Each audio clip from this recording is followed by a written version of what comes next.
من فيض مولانا الغفور قرآن رب العالمين جاء لنا نبراس نور فيه السعادة واليقين أسمى المعاني في السطور نسمو بها دنيا ودين نلقى الشفاعة في النشور بدلائل النور المبين في حفظه تحلو الأمور ما خاب من يرجو المعين نلقى الشفاعة في النشور بدلائل النور المبين بدلائل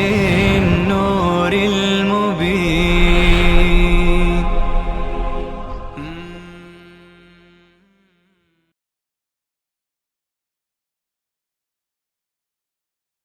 أعوذ بالله من الشيطان الرجيم.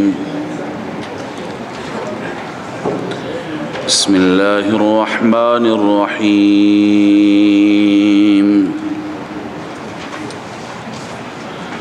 مثلهم كمثل الذي استوقد نارا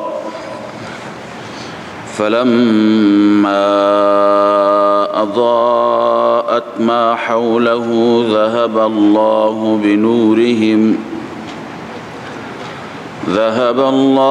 بنورهم وتركهم في ظلمات لا يبصرون صم بكم عمي فهم لا يرجعون أو كصيب من السماء فيه ظلمات ورعد وبرق يجعلون أصابعهم في آذانهم من الصواعق حذر الموت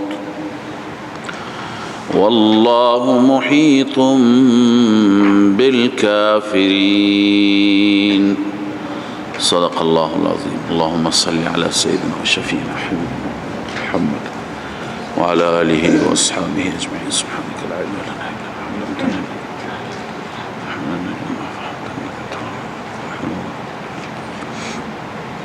قبل از این از ابتدای سوره مبارکه تا اینجا ذکر و یاد سه گروه مختلف و متفاوت و صفات اونها را خواندیم. گروه اول گروه متقیان بودند، با صفاتشان و با نتائج دنیوی و اخروی اولئک علی هدی من ربهم و اولئک هم المفلحون. گروه دوم گروه کفار مجاهر، همچنین صفاتشون خونده شد و نتائج دنیوی و اخروی ختم الله علی قلوبهم و علی سمعهم و اخروی و لهم عذاب عظیم. گروه سوم بحثشون آغاز شد، منافقین بودند. صفات منافقین را خواندیم و بعضی از ثمرات و نتائجی که الله تعالی بیان فرمود اولئک الذین اشتروا الضلالة بالهدى فما ربحت تجارتهم وما كانوا مهتدین، اینها نتایج دنیای نفاق و منافقین هست. اکنون دو تا مثال الله تعالی بیان می فرماید که می خوانیم. اول مثلهم كمثل الذي استوقد نارا و دوم او كصيب من السماء.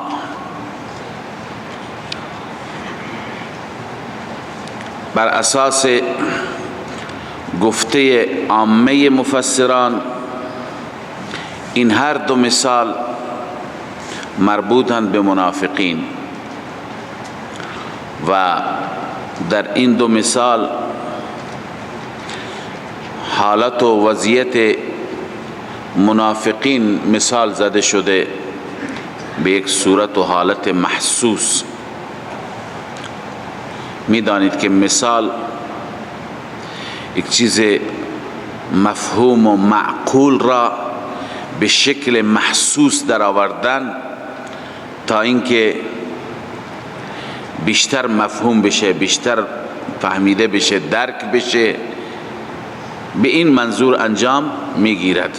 اوقع فی النفس هست، قابل درک هست. در قرآن مجید هم مثال زیاد می آید، بیان مثال ها زیاد آمده، لذا اینجا وضعیت منافقان را مثال دادن به حالت محسوس و مبصر که دیده میشه و مشاهده میشه.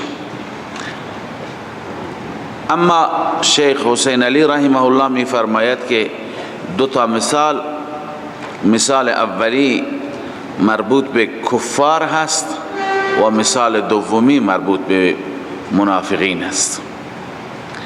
مثال اول مال کافرین هست، کفار مجاهر، و با صفات اونها بیشتر هم خوانی دارد، و مثال دوم مال منافقان است. به هر حال اولین مثال را می خوانیم بر اساس تفسیر مفسرین. اولا مثلهم كمثل الذي استوقد نارا، مثال آن منافقینی مثالشان در چی چیزی؟ در لاعلاج بودن مرض، در اینکه اینها قابل هدایت نیستند، خوب نمیشند. مثل اون کسی است که استوقد نارا، آتش روشن میکند، آتش روشن میکند و میخواهد که به وسیله آتش اطراف را روشن نگه دارد و اطراف را ببیند.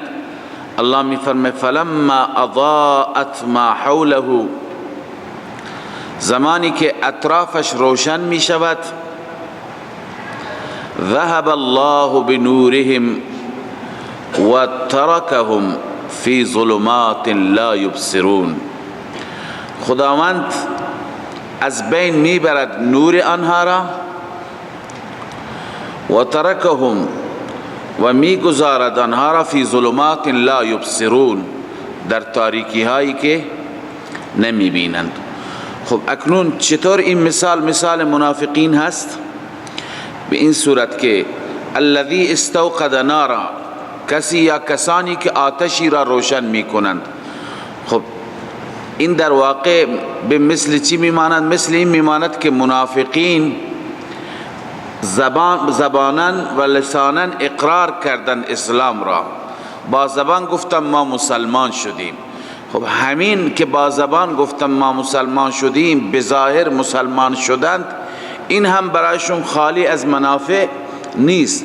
مثل اون کسی میماند که آتشی افروخته میکند، آتشی را روشن میکنند. اما فلما اضاءت ما حوله، وقتی که اطراف روشن میشه، اطراف روشن میشه به چه معنا؟ به این معنا که فوائدی که از این اسلام ظاهریشون هست عائدشون میشه، فایده هایی که به دستشون میاد. مثلا چه فوائدی هست؟ فایده این هست اولا جان و مالشان محفوظ، کسی با اونها کار ندارد، کسی نسبت به اونها تعرض نمی کند. خب این که محفوظ هستند این خودش یک فایده ای هست، یک نوری هست و روشنی هست که میگیرند. دیگه این که گاهی غنایمی به دست می آید، منافعی حاصل میشه، هم اونها بی نصیب نمی مانند. پس این مثال همون کسی هست که از آتش مقدار استفاده می کند، بهره می گیرد و اطرافش را می بیند. اما وقتی که روشن میشه اطرافش، ذهب الله بنورهم، خداوند نور را از بین میبرد. نور را از بین میبرد یعنی چه؟ یعنی نفاقشون را خداوند ظاهر میکند، اونها را برملا میکند. وقتی که نفاقشون ظاهر بشه، برملا بشه، همه دسیسه ها و نقشه هایشون بر آب میشه. پس این مثال کسی هست که ذهب الله بنورهم، خداوند نورشان را میبرد. خب ببینید فلما اضاءت فرمود، یکی هست ضیاء و یکی هست نور. ضیاء نسبت به نور روشنتر است. خورشید را خداوند عزوجل متصف فرموده در قرآن که ضیاء دارد، و ماه را چی؟ جعل الشمس ضیاء والقمر نورا. خورشید چون که درخشندگی و روشنی زیادی دارد، لذا اونجا ضیاء بکار برده شده. ماه که نورش مستفاد و گرفته شده از چی؟ از خورشید، اونجا تعبیر نور بکار برد.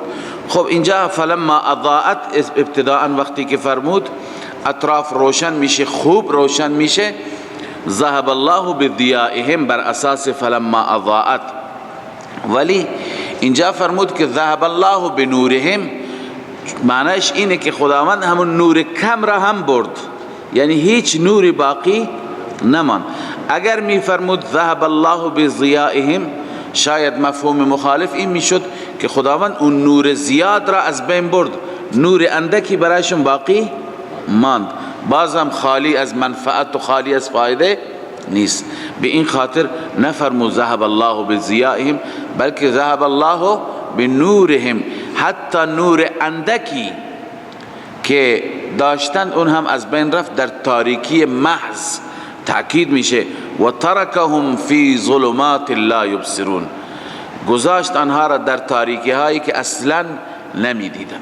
خب بر اساس این تفسیر مشاهده فرمودید که این کسی که آتش روشن میکند یعنی منافقی هست که ایمان ظاهر میکند. منافقانی که ایمان ظاهر میکنند مثل کسانی هستند که آتش روشن میکنند.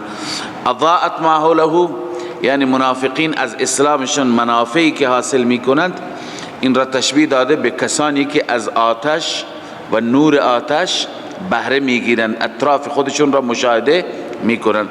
ذهب الله بنورهم، خداوند نفاقشون را افشا میکند، خداوند رسوایشون میکند. این را تشبیه داده به کسی که اون آتش را در بیابان دارد و اون آتش از دستش میرود، در یک تاریکی محض میماند. پس این اسلام هیچ فایده برایش ندارد. خب این بر اساس تفسیری بود که مراد از مثلهم، مثل چی گرفتیم؟ منافقان.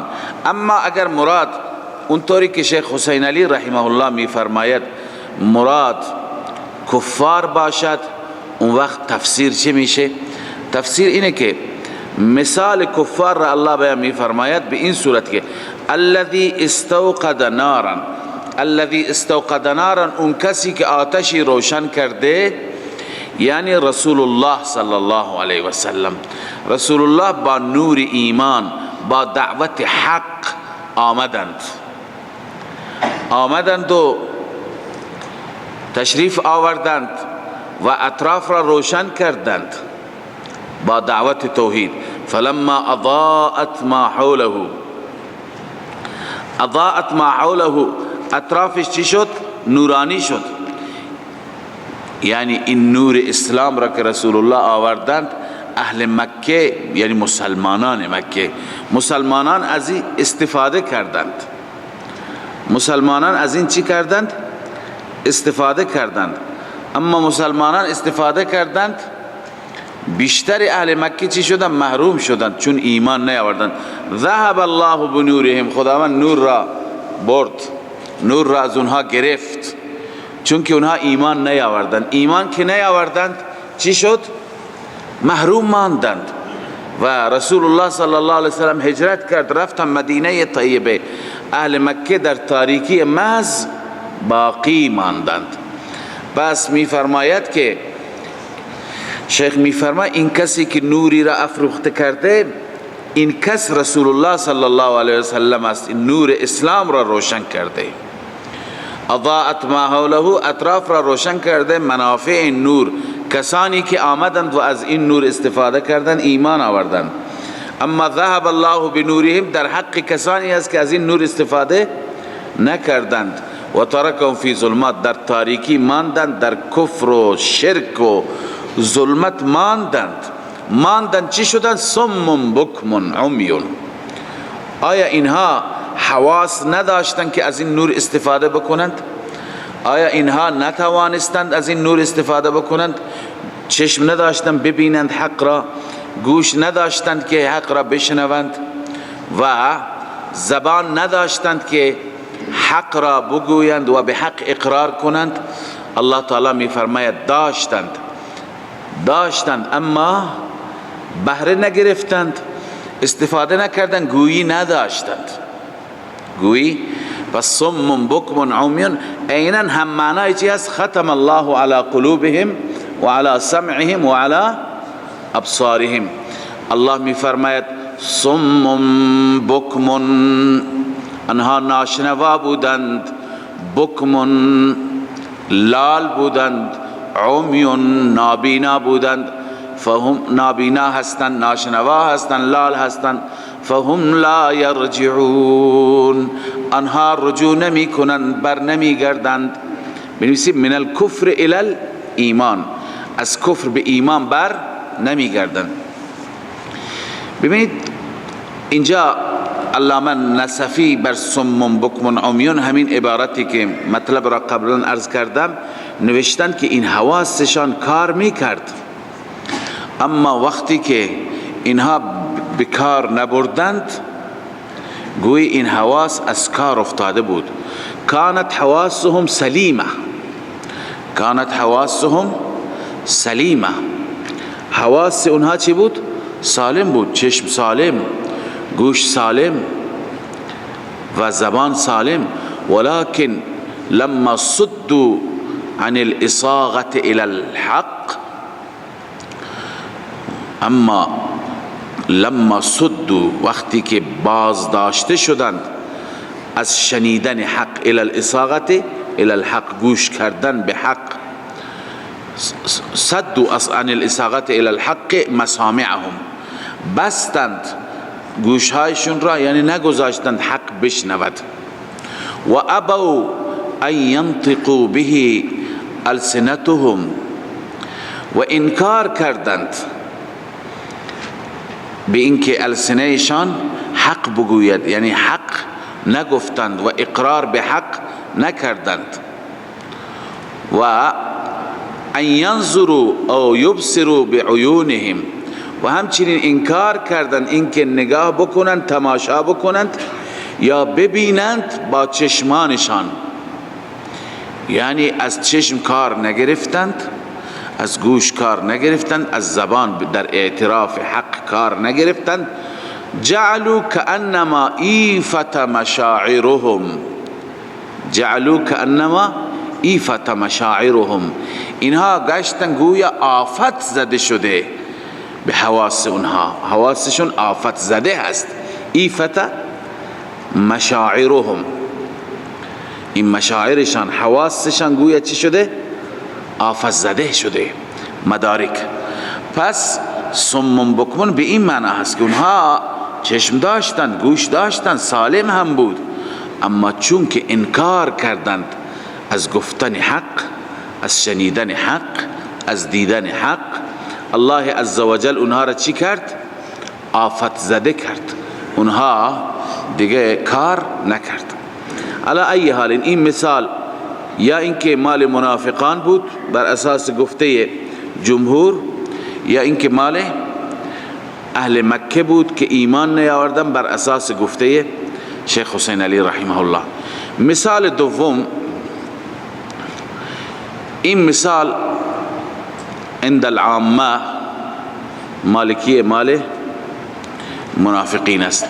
او کصیب من السماء، اگر به قول جمهور مفسرین ما بگیریم و مثال اول را مال منافقین بدانیم، او اینجا میشه للتخییر، یعنی اون مثال را توجه کن یا این مثال را، اون مثال را ببین یا این مثال را.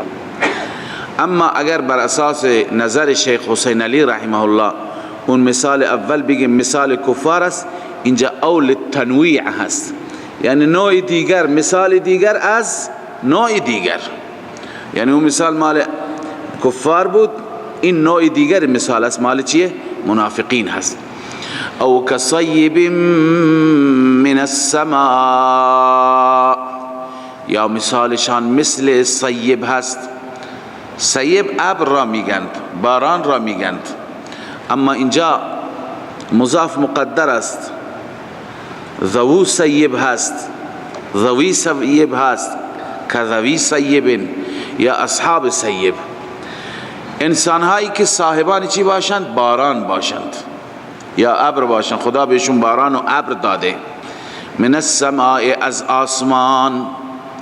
آسمان کل ما علاک فهو سماء، یا اینکه مراد ابر هست. ابر درسته خود آسمان نیست، ولی انسان عموم مردم فکر میکنند که آسمان است، یا هر چیزی که بالا باشد آسمان است. بهرحال فیه ظلمات و رعد و برق. اول ترجمه آیه، وقتی که باران میاد از بالا، در اون ابر میبینیم ظلمات، تاریکی هست، رعد و برق هست. ابر که ما معمولا ابر سیاه جلوی خورشید را میگیرد، نور کم میشه و یک مقداری هوا تاریک میشه. رعد و برق هم بسیار خطرناک. خب شما در این حالت تصور بکنید که همه جا تاریک شده، همه جا تاریک شده، افرادی هستند زیر این باران و این رعد و برق شدید قرار گرفتن. اینها چیکار میکنند؟ یجعلون اصابعهم فی آذانهم، قرار میدهند دستانشان را، انگشتانشان را، فی آذانهم، در گوشهایشان، من الصواعق، ای من اجل الصواعق، بخاطر چی؟ صاعقه شدید، صدای مهیب، حذر الموت، از بیم مرگ میترسه که وقتی صاعقه به من نخورد و از بین نروم. خب عنایت بفرمایید، این مثال منافقان است، مثال منافقان است. صیب من السماء، ابری که از آسمان است، بارانی که از آسمان داره میاد، که ایمان و قرآن. بارانی که از بالا میاد چیه؟ ایمان و قرآن. فیه ظلمات و رعد و برق، در احکامی که در این قرآن هستند ظلمات، وعید هست. ظلمات تاریکی ها یعنی چه؟ وعید، تخاویف. و رعد و برق و شدائد و تکالیف. ببینید اعمالی که خداوند دستور داده بعضی ها سخته، مثلا جهاد بکنید، مالتون را و جانتون را تقدیم بکنید، کشته بشید، سخت هست یا نیست؟ برای بالخصوص منافقی که ایمان و اعتقادی ندارد. مؤمنی که میگه جانم را میدم، بهشت را میخرم، ان الله اشترى من المؤمنین انفسهم و اموالهم بان لهم الجنه. اون کسی که این اعتقاد را دارد برایش آسانه، اما اون کسی که باور ندارد و فکر میکند اول و آخر همین زندگیه، برای او چی هست؟ سخته.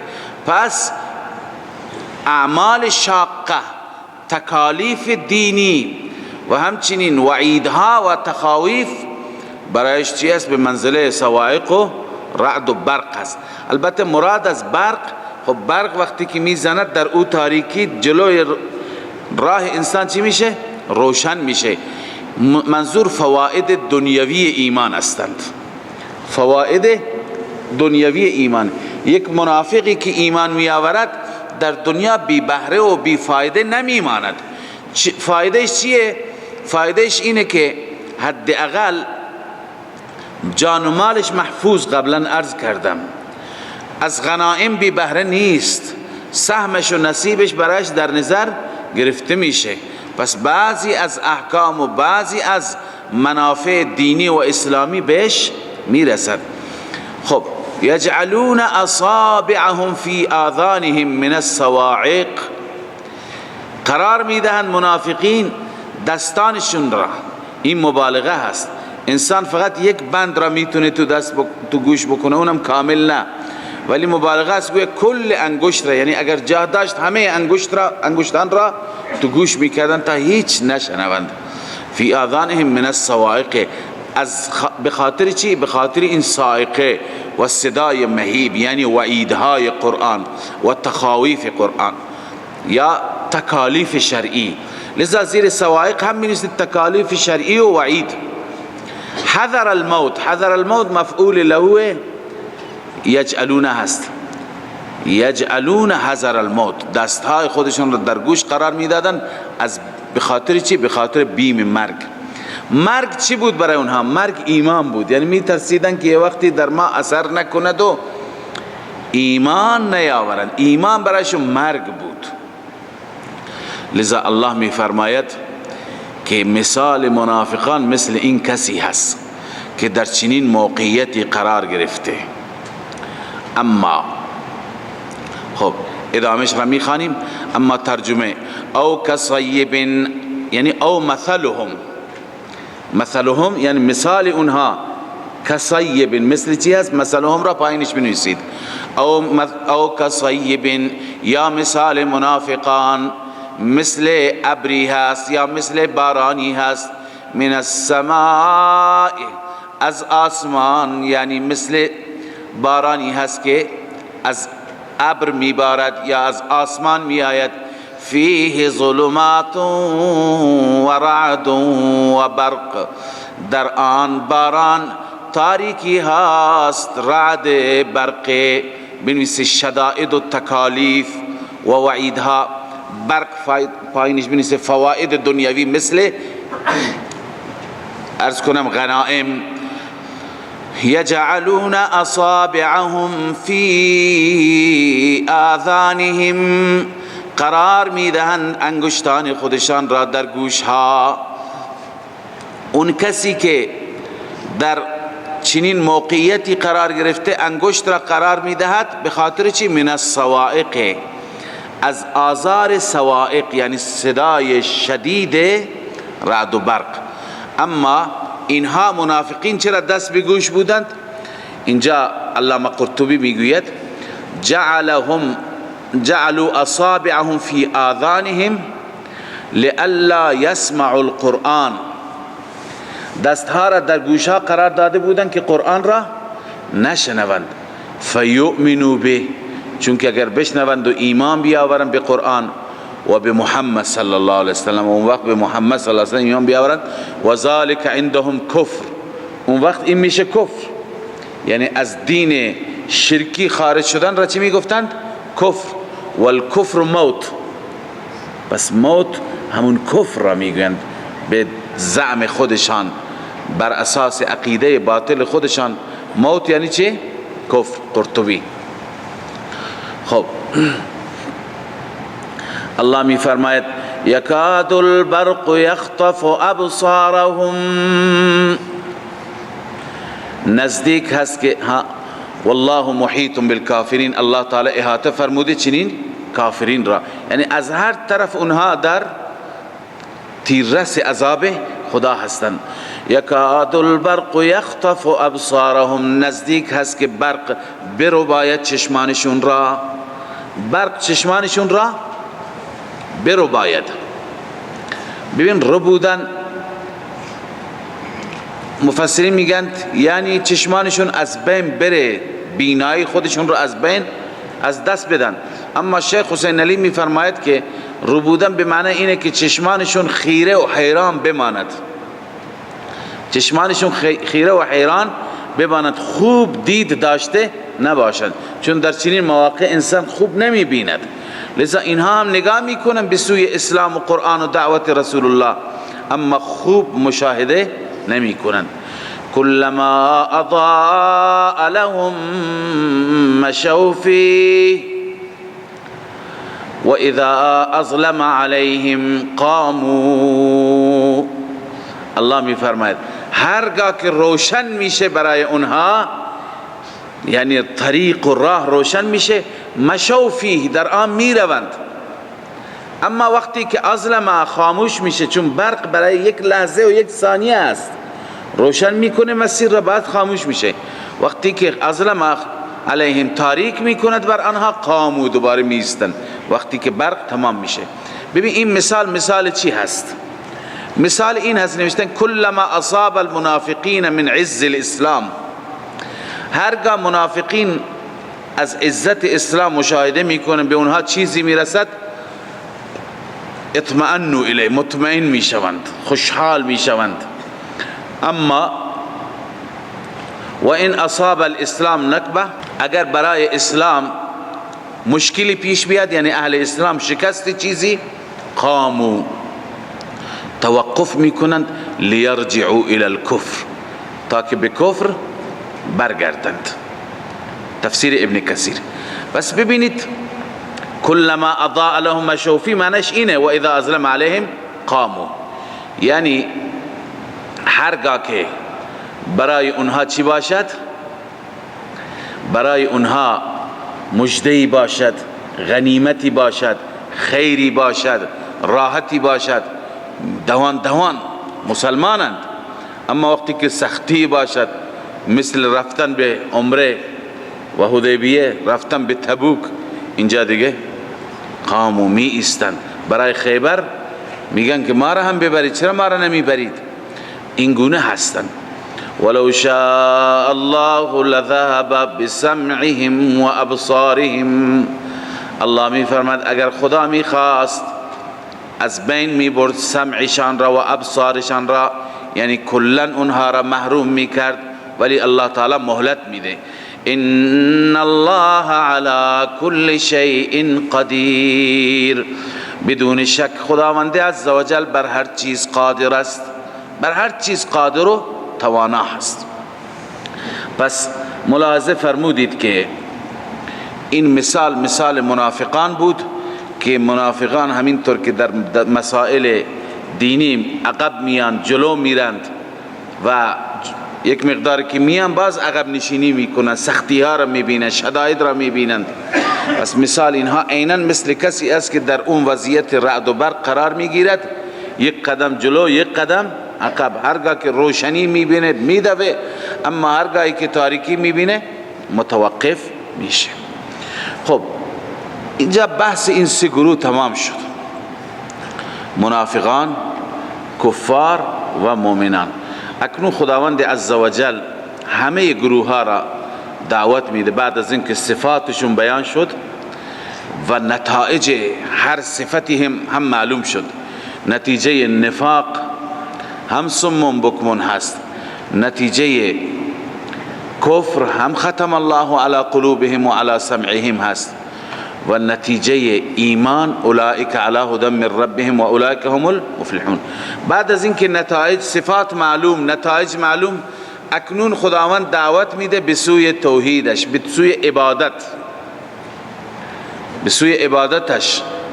فقط خدا را عبادت بکنید، بغیر از خداوند هیچ کسی را عبادت نکنید. الله می فرماید یا ایها الناس اعبدوا ربکم، ای مردم عبادت کنید رب خودتان را. بنویسید مالی، بدنی و قولی، همه عبادت ها را، چه عبادت مالی باشد، چه عبادت جانی باشد، چه عبادت زبانی باشد، همه عبادت ها را اختصاص به ربتان بدهید. عبادت چیه؟ قبلا عبارت علامه ابن القیم را خواندم، مجددا میخوانم که اینجا بحث عبادت است. العبادت عبارت عن الاعتقاد والشعور. عبادت یعنی چی؟ یعنی انسان اعتقاد و شعور و باور داشته باشد به ان للمعبود سلطه غیبیه، به این صورت که معبودی که من او را عبادت میکنم سلطه غیبی دارد، غلبه دارد، قدرت غیبی دارد. ای فی العلم و التصرف. سلطه غیبی یعنی چه؟ یعنی علمش هم محیط به کل شیء است، هر چیزی را میداند و قدرتش هم فی العلم و التصرف. سلطه غیبی داره فوق الاسباب، ما فوق اسباب، ما تحت الاسباب نه، ما تحت الاسباب بلا تشبیه. این کفار و ملوک دنیا امثال اوباما و غیره، اینها هم چی دارن؟ قدرت دارن. اما اون کسی که قدرت دارد فوق الاسباب قدرت دارد، یقدر بها علی النفع و الضرر، میتواند هم به من نفع برساند، هم میتواند به من ضرر برساند. لذا من چنین ذاتی را که دارای این سلطه کامل هست و دارای این تصرف و علم هست، هم نفع میرساند هم ضرر، از حال من آگاه هست. لذا اون را چیکار میکنم؟ او را فریاد میزنم، او را ثنا میکنم، او را با ورد زبانم میکنم، او را سجده میکنم، او را تعظیم میکنم. لذا میفرماید فکل دعاء و ثناء و تعظیم، هر دعایی، هر ثنایی، هر تعظیمی که ینشأ من هذا الاعتقاد فهی عبادت، بر اساس این اعتقاد باشد، از این اعتقاد نشأت بگیرد، اون چی هست؟ عبادت است. مدارج السالکین ابن قیم. پس عبادت اینه که انسان برای معبود چنان سلطه غیبیه را قائل باشد، او را فریاد بزند، برای او مال خرج بکند برای رضای او، و او را سجده بکند و طواف بکند، تمام تعظیم ها را بجا بیاورد. لذا می فرماید که اعبدوا ربکم. اما اینجا اعبدوا ربکم، ببینید مشرکان خدا را عبادت می کردند، اما معبودان را هم عبادت می کردند، هم خدا را عبادت می کردند هم معبودان را، هم برای خدا قربانی می کشتند هم برای معبودان، به صورت مشترک هم می کشتند. پس این عبادتشون درد نخورد. به این خاطر اینجا عبدالله ابن عباس نوشته ای افرد الطاعت والعبادت لربکم. اعبدوا ربکم یعنی چه؟ افردوا الطاعت والعبادت لربکم دون سائر خلقه، دون سائر خلقه، یعنی طاعت و عبادت را برای ربتان انجام بدهید، برای مخلوقات دیگه نه. ابن جریر. پس الله تعالی ما را دعوت میده به چی؟ به توحید فی العبادت. اعبدوا ربکم ای افرد الطاعت والعبادت لربکم. پس الله می فرماید یا ایها الناس اعبدوا ربکم. اینجاست که ما اعبدوا را ترجمه میکنیم فقط ربتان را عبادت کنید، عبادت کنید فقط ربتان را. اکنون دلائل عقلی بر این که فقط او را عبادت. ببینید این قدرت ها،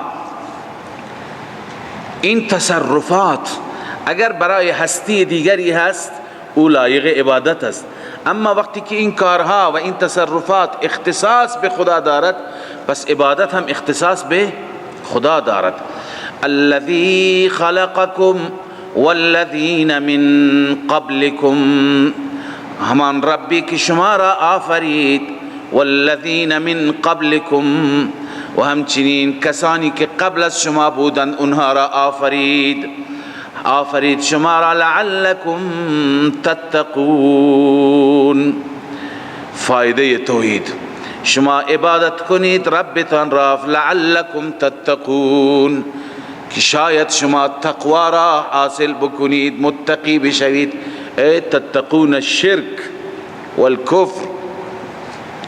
ببینید قبلا هم عرض کردم الذی خلقکم، شما را آفرید، والذین من قبلکم، بقیه مفسران میگن پدران شما را، اون پدرانی که وجود شما به ظاهر از اونهاست. اما شیخ حسین علی میفرماید نه، والذین من قبلکم منظور اینه که اون افرادی که قبل از شما بودند و امروز چه اولیاء چه انبیاء، و امروز شما اونها را به عنوان معبود انتخاب کردید اونها را هم خدا آفرید، اونها را هم خدا آفرید. لا یخلقون شیئا و هم یخلقون. از این آیه استدلال میگیرند که اون معبودان شما خودشون خالق نیستند، چیزی که نیافریدند، بلکه و هم یخلقون، خودشون مخلوقند. وقتی که مخلوق باشه پس در وجود و در خلق احتیاج به خدا دارد. اونی که محتاج خداست چگونه میتواند احتیاج دیگران را برآورده بسازد؟ پس والذین من قبلکم، اون معبودانی که قبل از شما بودند و شما اونها را امروز به عنوان چی؟ معبودیت گرفتید، اونها را عبادت نکنید، اونها را خدا آفریده، خودشون محتاج خدا هستند. خب این دو تا دلیل بود، دلیل عقلی اول الذی خلقکم و دوم والذین من قبلکم. الذی جعل لكم الارض، این دلیل سوم هست. اینها همه دلایل عقلی آفاقی هستند. اول انفسی بود، اینها آفاقی هستند. الله می فرماید الذی جعل لكم الارض فراشا، الله عز وجل آن ذاتی است که قرار داد برای شما زمین را فرش. زمین را خداوند فرش قرار داد. آیا کسی دیگه میتونه این کار را بکند؟ والسماء بناء، و آسمان را الله سقف قرار داد، خیمه قرار داد. و انزل من السماء ماء، و نازل فرمود از آسمان آب. فاخرج به من الثمرات رزقا لكم، پس بیرون کرد به وسیله اون آب از ثمرات،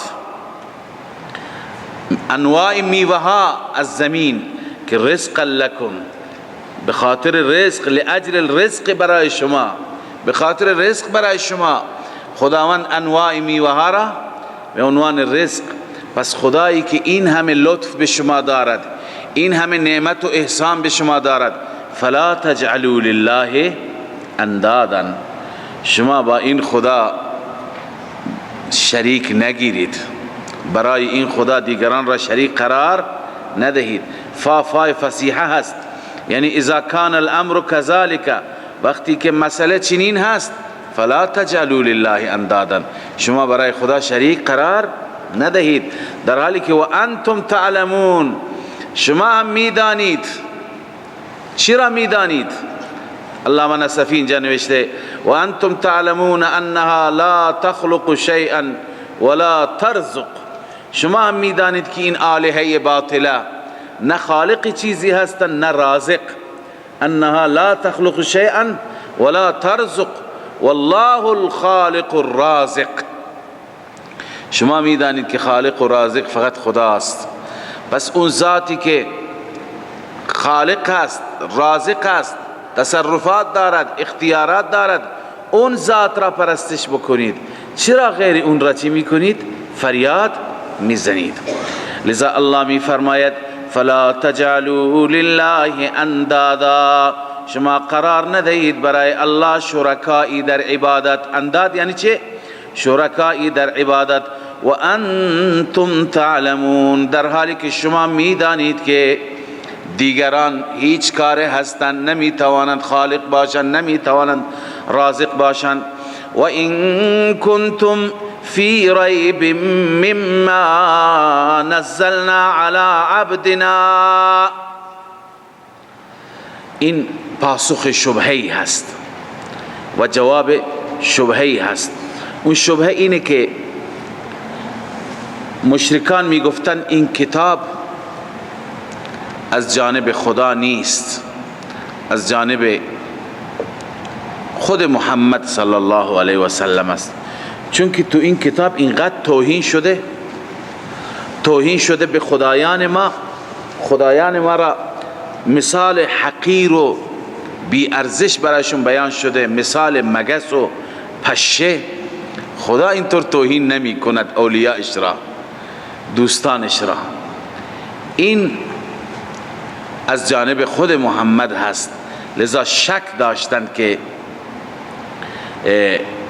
این کتاب از جانب خدا باشد. لذا و این کنتم فی ریب مما نزلنا، اگر شما در شک هستید، فی کونه وحی من الله شأنه، در این که این وحی خدا باشد. یا کنتم فی ریب مما نزلنا علی عبدنا انه من عند الله، شما شک داشتید که این کتاب از جانب خدا هست چون که بر بنده ما نازل شده.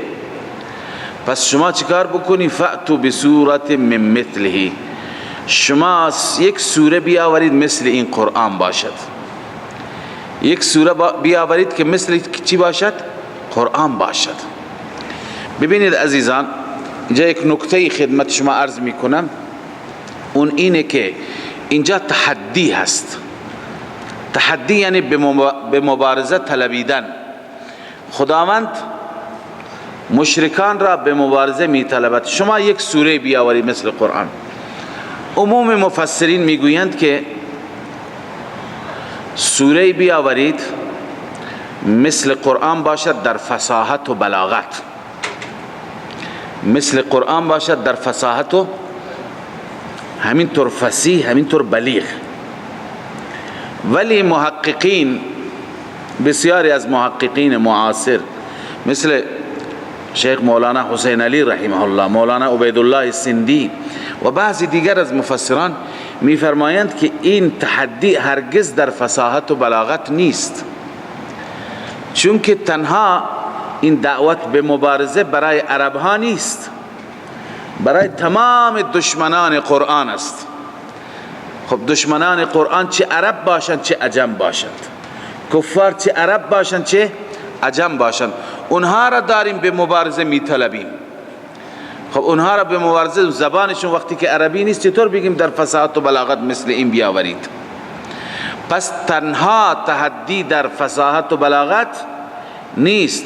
امروز هم کفار دنیا، خب دیروز مشرکین مکه فصاحت و بلاغت بلد بودند، امروز اروپایی ها، غربی ها فصاحت و بلاغت که به جای خود اصلا عربی بلد نیستند. پس نمیتونیم بگیم نه خب تحدی برای اینها نیست، تحدی برای قریش مکه بود. نه، امروز هم تحدی هست، امروز هم از طرف مسلمانان این دعوت هست، دعوت به مبارزه. کتابی بیاورید، سوره‌ای بیاورید که مثل قرآن باشد. مثل قرآن پس در چی باشد؟ در چند چیز. این خیلی مهم است. مثل قرآن باشد در فصاحت و بلاغت، مثل قرآن باشد در ندرت مضامین، مضامینش چنان نادر الوجود و جالب، بیان واقعات ماضیه و مستقبل و صادق بودن در اینها. هرچی که قرآن از گذشته میگه، هرچی که در از آینده میگه، همه درست در میاند. کتابی مطلبی بیاوری مثل قرآن. ببینید حتی از ماضی، از سیدنا عیسی علیه السلام خود مسیحیان خبر ندارن که چی شد آخر. و ما قتلوه و ما صلبوه ولكن شبه لهم. قرآن آمد و گفت حقیقت چی بود و چی شد. پس از احوال ماضیه هم چی؟ قرآن دقیق بیان میکنند. درباره مستقبل هم هرچی قرآن میگه دقیق بیان میکند. و همچنین از نظر تأثیر امثال و مواعظش، کتابی بیاورید که مثلهایش مثل این زیبا جالب، مواعظش، جامعیت دلائل و براهینش، دلائلش چنان جامع باشد، براهینش چنان داره. و همچنین در معقولیت مثل قرآن باشه. قرآن تمام دستوراتش مطابق عقل است. مثل قرآن بیاورید که در همه مطالب، در فصاحت، در بلاغت، در اینکه واقعاتش دقیق هستند، چه واقعات ماضی چه آنچه که از مستقبل میگوید، در اینکه مواعظش و امثالش چه تأثیر عجیبی دارد، چقدر جامع هست، چقدر معقول هست. خب این کتابی که از جانب محمد هست با این اوصاف، شما هم بیاورید کتابی که مثل این شرایط را داشته باشد، این اوصاف را داشته باشد. محمدی صلی الله علیه و سلم که نبی امی بود، به مکتب نرفته بود و درس نخوانده بود، کتاب چنان جالب، چنان جامع، چنان معقول، چنان زیبا با همه این ویژگی ها و ویژگی های دیگری که گفته نشد آورده با خودش، شما هم بیاورید کتابی. پس تحدی فقط در یک مورد نیست بلکه در تمام مورد و در تمام محاسن قرآن هست.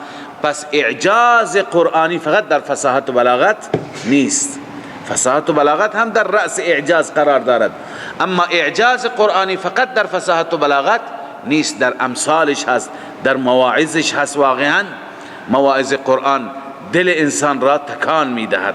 لذا الله می فرماید و این کنتم فی ریب مما نزلنا، اگر شما شک دارید از آنچه که ما نازل کردیم علی عبدنا، بر بنده خودمان. این اضافت تشریفی هست، عبدیت را خداوند به خودش نسبت میده. علی عبدنا، بر بنده ما. بنده ما چقدر شرف بزرگی هست. فأتو بسورة من مثله، بیاورید سوره من مثله، مثل قرآن باشد در همه مطالب. ودعو شهداکم، شما که نمی توانید بزرگانتون را هم بخوانید برای کمکتون. ودعو شهداءکم من دون الله، بخوانید شهدات را، معبودانتان را، اکابرتان را. والمراد من الشهداء اکابرهم او من یوافقهم فی انکار محمد صلی الله علیه وسلم. تفسیر کبیر گفته مراد از شهدا چی هست؟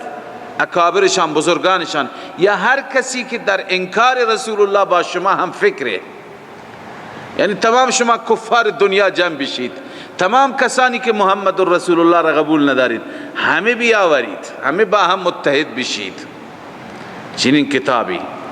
و تفاسیر دیگه گفته استعینوا بآلهتکم فی ذلک، شما اصلا از خدایانتون، از آلهه باطلتون کمک بگیرید در این مورد. یمدونکم و ینصرونکم، اونها شما را کمک کنن، شما را یاری برسانن. ابن کثیر.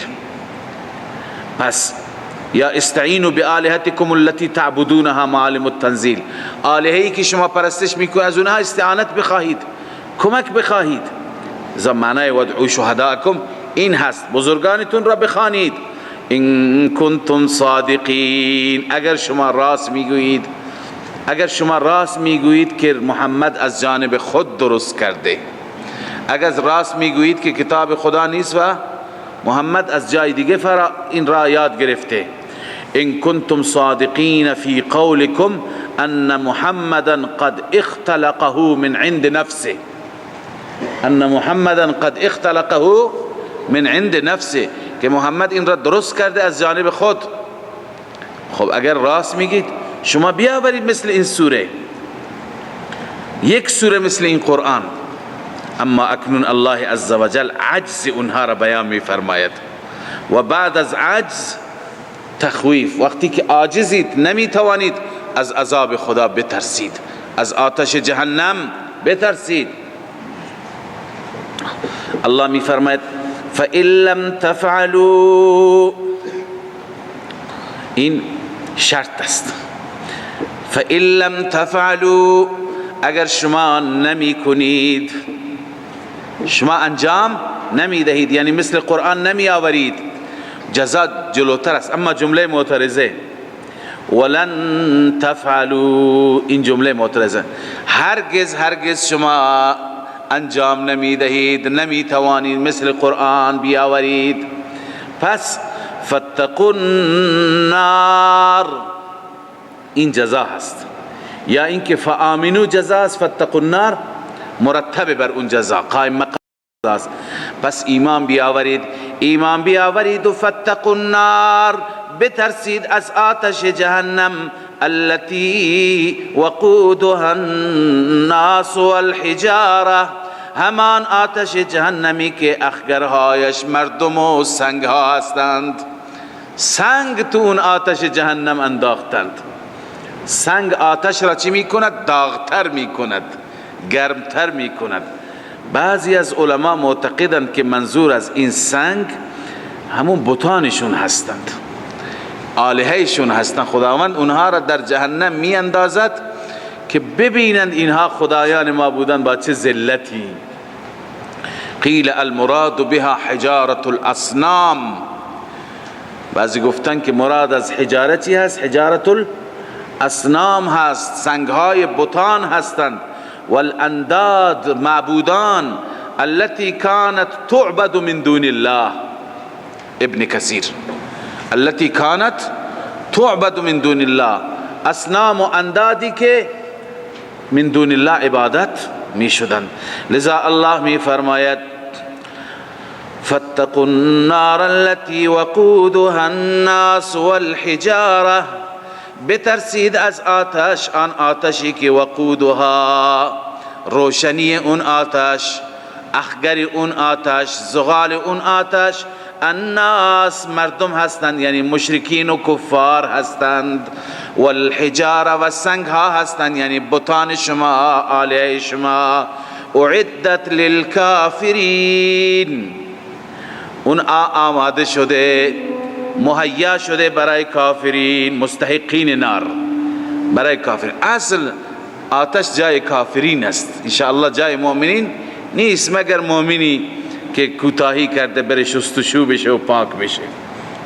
فلسفه اصلی نار برای کیه؟ برای کافرین است. صدق الله مولانا العظیم. من فيض مولانا الغفور قرآن رب العالمين، جاء لنا نبراس نور فيه السعادة واليقين، أسمى المعاني في السطور، نسمو بها دنيا ودين، نلقى الشفاعة في النشور بدلائل النور المبين، في حفظه تحلو الأمور، ما خاب من يرجو المعين، نلقى الشفاعة في النشور بدلائل النور المبين، بدلائل النور